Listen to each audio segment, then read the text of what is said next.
बात ये है, मैं फिर ये कहूंगा, ये सब कुर्सियां सानवी हैसियत रखती हैं। पीडीएम ना इक़्तिदार की कोशिश में है, ना मुफाद की कोशिश में है, ना इन कुर्सियों की कोशिश में है। वो सिर्फ ये चाहती है कि, और हम ये समझते हैं, तमाम पीडीएम की जमातें जो हैं इस बात पर मुत्तफिक हैं कि मुल्क के मामले को आइन के मुताबिक चलाया जाना चाहिए।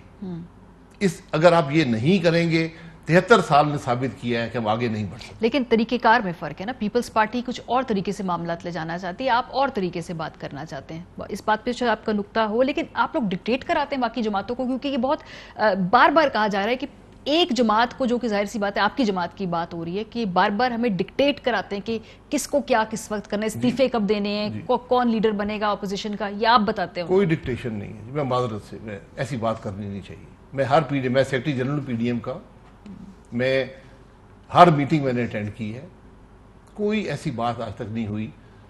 अगर मैं ये कह सकूं तो मैं ज़रूर कहूंगा कि सबसे एकोमोडेटिव जमात जो है वो शायद मौलाना साहब हैं, और उसके बाद हम हैं, जिन्होंने हर बात को कबूल किया, उसको दलील को भी माना, ना मानते हुए भी माना। ये हमारा काम है, क्योंकि हम ये चाहते हैं कि मामला आगे चले। ये जो आज हुआ है लीडर ऑपोजिशन की कुर्सी पर, तो ये तो उसी बात से इनहराफ है जो पीडीएम का बुनियादी असूल है कि निज़ाम आइन के मुताबिक चले। तो अभी ये आइन के मुताबिक नहीं चला, टेक्निकली तो लीगल सारे एवेन्यूज उन्होंने तरीके से प्रॉपर लीगल काम किया ना, वोट इकट्ठे किए हैं। वो जिसने भी वोट दिया, बाप ने दिया, किसी और ने दिया, वो कहते हैं जी बाप लोग वाली पार्टी ने नहीं दिया, वो उनकी अपनी तौजी है। लेकिन कोई लीगल तो है ना, आइन के दायरे में ही हुआ है कि नहीं? गवर्नमेंट बेंचेस से उठकर अपोजिशन बन गई है। यहां तक दुनिया में नहीं हुआ। ये दुनिया का पहला फैसला है कि जो लोग गवर्नमेंट बेंचेस पर बैठे थे, जिन्होंने चेयरमैन सेनेट को वोट दिया, उन्होंने आज अपने आप को अपोजिशन डिक्लेयर कर दिया। वो पीपल्स पार्टी कहती है ये हमारी कामयाबी है कि हम उनको इस तरफ खींच के लेके आ गए। मैं उनसे कहूंगा कि जल्द अज जल्द अदम एतमाद की तहरीक मूव कर दें चेयरमैन के खिलाफ। 57 मेंबर आज अपोजिशन में बैठे, 51 पे आपको चाहिए अदम एतमाद। तो आप कल पीएमएलएन चाहेगी, सजेस्ट करेगी? मैंने कहा हम कुर्सियों की जंग में नहीं है। हमारे सेनेट के चेयरमैन के उम्मीदवार भी पीपल्स पार्टी के थे, वो भूल जाते हैं इस बात को। वो जब सेनेटर बने तो वो भी पीएमएलएन की वोटों से ही बने, 83 वोट पीएमएलएन के थे। तो आज हम चाहते हैं कि वो वापस चेयरमैन बन जाए, और 57 वोट आज हमारे पास मौजूद हैं। तो 57 वोट से 51 वोट चाहिए, खाली अदम एतमाद मूव करें, बात को खत्म करें। तो ये क्यों नहीं हो रहा? क्यों तहरीक अदम एतमाद नहीं आ रही? नहीं, ये वो करें ना, पीपल्स पार्टी, वो लीडर दी अपोजिशन है, मूव करें, तहरीक अदम एतमाद मूव कर देना। 57 वोट पूरे हो गए, कागजों में लिखा हुआ है, 57 अफराद ने लिख कर दिया है कि मैं अपोजिशन का हिस्सा हूं, और मैं अपोजिशन के 27 आपके 30 उनके 57 पूरे हो गए। 57 अल्हम्दुलिल्लाह 57 पूरे हो गए। तो क्या पीपल्स पार्टी ने फिर डील कर ली है? क्या मतलब ये वही बताएंगे ना। लग क्या है? देख के लोग कह रहे हैं कि डील है, लोग कहते हैं डील की बू आती है जब गवर्नमेंट के बेंचेस से लोग उठकर अपोजिशन के मेंबर, ये आज तक मैंने कहा दुनिया में नहीं हुआ। होता ये था कि अपोजिशन के लोग जाकर गवर्नमेंट बेंचेस से बैठ जाते थे। तो ये बड़ा अनोखा वाकया हुआ है कि अब गवर्नमेंट बेंचेस से उठकर लोगों ने कहा नहीं हम अपोजिशन का हिस्सा बनना चाहते हैं, और अल्हम्दुलिल्लाह वहां बैठे हैं। तो इसका जो तासुर है, इससे अपोजिशन भी बदनाम हुई है, हुकूमत भी बदनाम हुई है, सियासत भी बदनाम हुई है, और सारा निजाम बदनाम हो गया। अगर ये डील की बू आ रही है तो ये किस किस्म के खदोखाल की डील आपको लगता है हो सकती है पॉसिबली? क्योंकि लोग कह रहे हैं ना, लोग जो कह रहे हैं वो क्या किसी डील को समझता हूं, मैं बातों को नहीं समझता, मैं माजरत चाहता हूं, कसम से मैं बातों को नहीं समझता। वो तो कहते हैं आप खुद डील करके मियां साहब बाहर चले गए हैं, ट्वीट करके उन्होंने कहा कि जो बाप के वजह से। मैं ये कह रहा हूं, ये डीलों को डिस्कस कर लें। हम तो एक बयानिए पर हैं कि मुल्क का निजाम आइन के मुताबिक चले। अगर वो डील से हल होता है तो हल कर ले, तो जुबैर साहब वो डील से हल नहीं होगा। जुबैर साहब की मुलाकातें जो होती रही हैं, इस पे पीपल्स पार्टी कहते हैं हम तब कुछ नहीं बोले, हमें भी नजर आ रहा था कि कोई आप बात मामला तय कर रहे हैं। जो अभी इसके बाद हमारे साथ पीपल्स पार्टी वाले साहब की हुई है, पब्लिक नॉलेज में हुई है, उनका क़यादत के ईमा पे बातें देखें। मैं जो मिलने में कोई हर्ज नहीं है, मिल के आप करते क्या है जो नजर आता है। यहां नजर आया ना कि 4, 5, 6, 7 लोग अपोजिशन गवर्नमेंट बेंच उठकर अपोजिशन में आ गए। अगर मैंने कोई मुफाद हासिल किया तो मुझे कह दे। मैं इस डिबेट की यहां गुंजाइश नहीं है, क्योंकि हमारा मकसद इससे बड़ा है। हमारा मकसद मुल्क के निज़ाम की तब्दीली है। हमारा इस बात पर इत्तफाक है कि अगर निज़ाम तब्दील नहीं करेंगे आपका मुल्क आगे नहीं बढ़ेगा। ये 73 साल की इस मुल्क की सियासत ने यह साबित कर दिया है, हम इस मकसद के लिए काम कर रहे हैं, उसमें डील की गुंजाइश नहीं है। ठीक है, लेकिन कोई एक फरीक अगर कर ले तो फिर उसको मुबारक हो, मैं मुबारकबाद दे सकता हूं। अपना ही नुकसान करेगा, जो डील करेगा नुकसान करेगा, जो बयानिए से हटेगा नुकसान करेगा। कोई इस वक्त एक फरीक आपको लगता है कि डील के करीब है, या हो रही है, या हो गई है? या आपका एज ए पॉलिटिकल कमेंटेटर आपको लगता है? देखिए, मैं पॉलिटिकल कमेंटेटर नहीं हूं, मैं पीडीएम का सेक्रेटरी जनरल हूं और पीएमएलएन का नायब सदर हूं, तो मैं पॉलिटिकल कमेंट नहीं कर सकता इस पे नहीं कर मैं जमातों में पीडीएम के अंदर रखना नहीं डालना चाहता। जो कुछ हो चुका है यही बहुत है। इस पर भी अभी वक्त है कि पीडीएम अपने मकसद के हसूल के लिए इकट्ठी हो, इन कुर्सियों को छोड़ दे। हम तो इन कुर्सियों से भागने वाले लोग हैं कि इस कुर्सियों में बैठकर हम मुल्क के मसाइल हल नहीं कर सकते। अगर अभी आपका कि पीडीएम इकट्ठी हो, आगे चले, तो उसके लिए क्या कोई शराइत होंगी? क्योंकि पीपल्स पार्टी के पास अभी ओहदा तो मौजूद है, अगर आगे चलना है तो फिर क्या तकाजे होंगे आगे चलने के लिए? तकाजे एतमाद को रीबिल्ड करना पड़ेगा। वो कैसे? पीडीएम के बयानिए के साथ चलना पड़ेगा। कैसे होगा प्रैक्टिकली? कैसे ये मुशावरत होती है पीडीएम के इजलास में। अब 9 जमातें ये राय दे चुकी हैं कि आपको लॉन्ग मार्च करके इस्तीफे देने चाहिए, इसी से मामला आगे बढ़ेगा। वो बज़ाहिर होता दिखाई नहीं दे रहा। नहीं होता दिखाई दे या ना दे वो अलग बात है। इस्तीफे तो नहीं देंगे। ये 9 जमातें कह चुकी हैं इस्तीफे ना दें, आपकी मर्जी अब ना दें, हम किसी को जोर तो नहीं लगा सकते ना। अगर वो नहीं देंगे तो फिर शायद ये राहें जुदा हो जाएंगी, फिर वो अपनी मेहनत करें उस मकसद के असूल के लिए।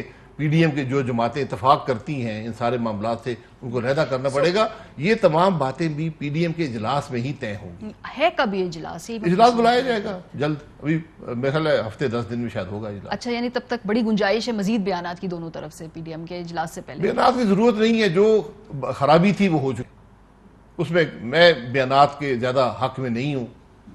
इधर से बात होगी, उधर से बात होगी, पिछली 35 साल की बातें होगी या पता नहीं 70 साल की बातें होगी, उन बातों को एक तरफ रहने दें।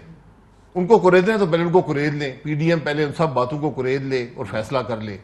लेकिन मैं ये चाहता हूं कि हम जिस मकसद के लिए हैं, जो एक बड़ा मकसद है, जो इस मुल्क के मफाद में है, जो इस मुल्क के मसाइल का हल है, हमारी ये जिम्मेदारी है बतौर सियासतदान, बतौर अपोजिशन, कि उस तरफ जाए। सो लॉन्ग मार्च होता अब आपको नजर आ रहा है? क्योंकि अब तो पहले आपने अपने अंदर की जो तमाम जो रफ एजेस है उनको ठीक करना है, मामला तय करने। लॉन्ग मार्च होगा आपको लगता है मुस्तकबिल करीब? अपने वक्त पे देखिए, हर चीज की स्ट्रेटजी तय की जाती है।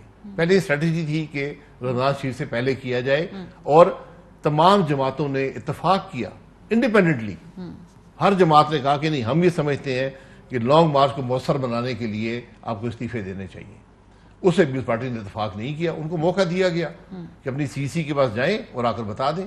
अब वो बताएंगे, उसके बाद फिर पीडीएम और लायबल तय कर लेगी। 4 अप्रैल को वो बताएंगे। पंजाब के अंदर जो तब्दीली लाने के हवाले से बिलावल साहब बार बार बात कर रहे हैं, पंजाब के हवाले से आज जो बात की है, और फिर मरीम साहब भी पहले कहती रही हैं कि किसी को हटा के किसी माइनॉरिटी लीडर को नहीं बिठाएंगे या किसी और को नहीं लाएंगे। पंजाब का बार बार जिक्र हो रहा है, जरा इस हवाले से ये बयानात सुनिए।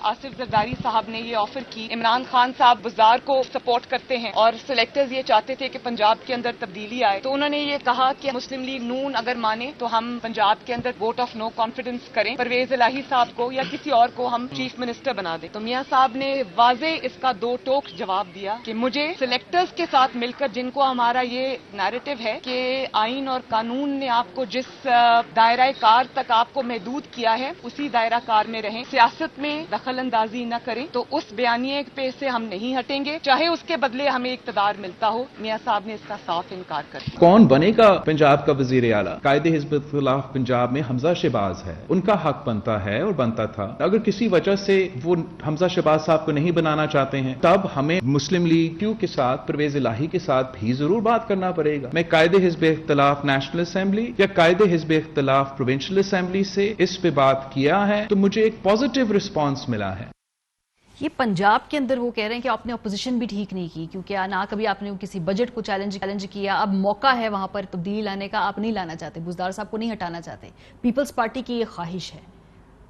देखिए, हम इस इक़्तिदार की जंग में नहीं है। पीपल्स पार्टी की ख्वाहिश है तो 5 मेंबर उनके पास हैं। 168 पे तब्दीली, ये नो कॉन्फिडेंस आता है, तो 163 पीटीआई से ले लें, अपोजिशन बेंचेस पर ले आए और उनको अदम एतमाद कर लें। तो आप पीएमएलएन किसी अदम एतमाद का हिस्सा नहीं बनेगी। अच्छा, और अगर विफाक में हुई चेयरमैन सेनेट के, उसका भी हिस्सा नहीं बनेगी? अगर विफाक चेयरमैन में सेनेट अदम एतमाद का के वो उनके पास 30 लोग हैं, 27 हैं जिन्होंने हमें लिख कर दिया था, 57 लोग हैं, कल ही अदम एतमाद कर लें। लेकिन विफाक में आप रेडी हैं, पंजाब में रेडी नहीं है। वफाक में सेनेट एक मुस्तकिल इदारा है, वहां पर हम इलेक्शन जीते हुए हैं। पीपल्स पार्टी ये भी भूल गई कि उनका उम्मीदवार इलेक्शन जीता हुआ है।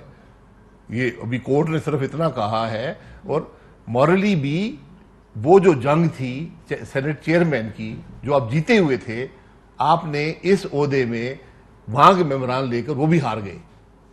ये बड़ी बदनसीबी है। मैं एक, आपने कहा पॉलिटिकल कमेंटेटर, मैं ये जाती तौर पर ये बात कर रहा हूं, मैं पार्टी की तरफ से नहीं कर रहा, जाती राय कि ये जो कुछ नुकसान हुआ है, आज भी अगर 30 मेंबर हैं, इमीडिएटली अदम एतमाद करके सेनेट चेयरमैन यूसुफ रज़ा गिलानी साहब को होना चाहिए। अच्छा, इस वक्त करंट सिचुएशन में लीडर ऑफ अपोजिशन यूसुफ रज़ा गिलानी साहब हैं, इस तरह से क्या पीडीएम आगे चल पाएगी अगर यूसुफ रज़ा गिलानी साहब ही अपोजिशन के लीडर रहते हैं? पीडीएम के अंदर सेनेट की सानवी हैसियत है, इन असेंबलियों की सानवी हैसियत है। हम एक निजाम की बात कर रहे हैं। इलेक्शन तो बड़े जोरों शोर से लड़े ना, फिर सेलिब्रेट भी किया, हुकूमत को हराने का भी फैसला किया, वो भी सेलिब्रेट किया, चेयरमैन सेनेट में भी बड़ा जबरदस्त हिस्सा लिया, तो कुछ तो है ना। इलेक्शन का फैसला भी पीडीएम ने किया था, हम उसके हक में नहीं थे। हमने पीडीएम के फैसले के ताबे कर दिया अपने आप को, हमने जो पीपल्स पार्टी की राय थी उसके ताबे कर दिया, इलेक्शन लड़े। इलेक्शन में जो कामयाबी हुई, नाकामी हुई, सबके सामने है। हम उस वक्त यही कह रहे थे कि इन मुतनाज़ा असेंबलियों में जाना हर लिहाज से नुकसानदेह होगा, और वो साबित हो गया कि आपने इलेक्शन भी जिस तरह चोरी हुए, यानी हमने इलेक्शन चोरी करने की आदत भी नहीं छोड़ी। हमें तवक्को थी कि इलेक्शन चोरी नहीं हुआ करेंगे। डस्का में जो कुछ हुआ, इलेक्शन जो सेनेट के अंदर इलेक्शन था, कैमरे लगाए गए। फिर जिस तरह एक हर पाकिस्तानी जानता है बोर कैसे लगाई जाती है वोट के ऊपर, सिर्फ वो 7 लोग नहीं जानते थे। जी वो जानते थे। आप हिदायत नंबर 1 देख लें, पूरा पाकिस्तान जब वोट डालता है निशान या नाम पे बोर लगाता है, सिर्फ मुजफ्फर अली शाह साहब को नहीं पता था। चलें, इसको कंक्लूडिंगली आखिरी सवाल, ये वैसे आयरॉनिक नहीं है कि आप लोग हुकूमत को सिलेक्टेड कहते रहे और अब ऑपोजिशन में एक दूसरे को सिलेक्टेड कह रही है? ये आयरॉनिक नहीं है, मैंने ये कहा ना, हम सारे सिलेक्टेड हैं। अच्छा, हम माजी में सब ये काम करते रहे हैं, हमें माफ कर दें, हम माफी मांग चुके हैं मुल्क से, अब हम सबक सीख चुके हैं। हम कहते हैं कि ये मामला इस तरह नहीं चलेगा। माजी को अगर कुरेदना है, सिलेक्टेड एक दूसरे को कहना है, तो माजी को एक ट्रूथ कमीशन बना ले, पीडीएम ही बना ले, और वहां पर ये सारे मामले रख दे। माजी में हर एक से गलतियां हुई हैं, सब ने गलतियां की हैं, यहां कोई पारसा नहीं है। हमने गलतियों से सीखा है। हम आज इस बात के कायल हैं कि अगर मुल्क का निज़ाम आइन के मुताबिक नहीं चलेगा, मुल्क तरक्की नहीं करेगा। बहुत शुक्रिया। शाहिद खाकान बासी साहब हमारे साथ मौजूद थे। ब्रेक के बाद